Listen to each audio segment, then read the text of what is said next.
Everyone wants the blessing of God. I can't think of anyone that says, you know what, I don't want to be blessed. I don't want God's hand on my life. No, we all have a desire, man. We want God's blessing. We want the goodness and the generosity of God to just overwhelm our life in every area.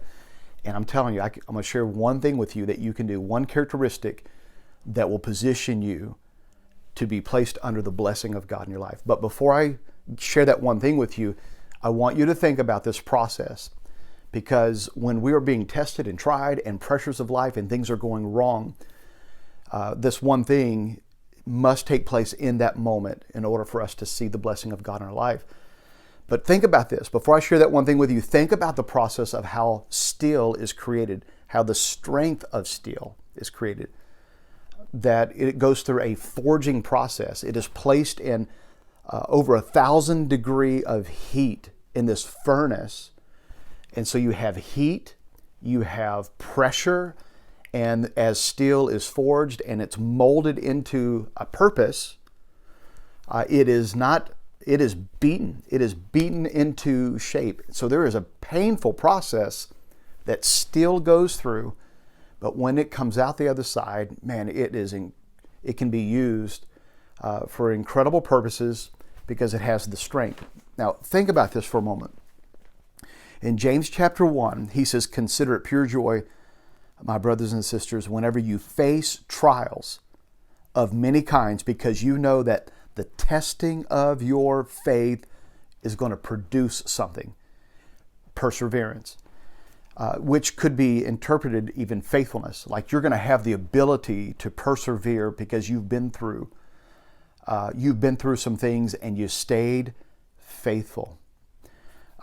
He says in verse 12, "Blessed is the one who perseveres, who remains faithful under trial, because having stood the test, that person will receive," what they're going to receive, a crown of life. They're going to receive a blessing from God. Proverbs chapter 28:20 says, "A faithful person will abound in the blessing of God." Think about this. When you stay faithful, that one quality that you can focus on, I'm going to challenge you, when you feel the pressures of life right now, maybe your faith is being tested. Maybe your attitude is being tested. Maybe your relationships are being tested. Maybe your job, your career, maybe the assignment that God has put on your life, it's being tested right now. And we have a tendency to want to jump ship, to jump out of the fire. But maybe some of that faithfulness is one, keeping your faith in God, but some of that faithfulness is staying in the furnace. Be faithful to stay in the furnace. Stay in the heat. Stay in the challenge. Stay under pressure. Don't abandon the blessing of God in your life by jumping out of the furnace, wanting your life to be comfortable, wanting your life to avoid. No one likes it. I don't like it. And I'm telling you, many times I've made decisions, or I've almost made decisions to get myself out of the pressure that God was allowing me to go through because He wanted out. I'm grateful. Sometimes I've made those decisions and I missed the blessing of God in my life of what He wanted to do. Other times many times I have stayed in the heat, stayed in the moment, and God has been faithful to show me His incredible blessing on the other side. I'm encouraging you. That one quality is to stay faithful. Stay faithful even when it's hard, when it's difficult. Stay faithful. Your worship, your faithfulness to God, your faithfulness in your spiritual disciplines and how you honor God. Stay faithful. Don't abandon your faithfulness in these areas. Stay faithful. In your kindness, in your love, in your forgiving, stay faithful. When you don't want to forgive, when you don't want to reach out, you stay faithful in those moments, because I'm telling you, that's where the blessing of God is going to come. Think about this. Proverbs 28:20, what did I say? God says, a faithful person will abound. There's a generous blessing coming on your life because a faithful person will abound in God. And think about the one thing that we're going to hear Christ say to us when we stand before Him. At the end of this life, He's going to say, "Well done, good and faithful servant." There is a blessing that God will assign to your life because you stayed faithful. You may be going through a lot of pressure.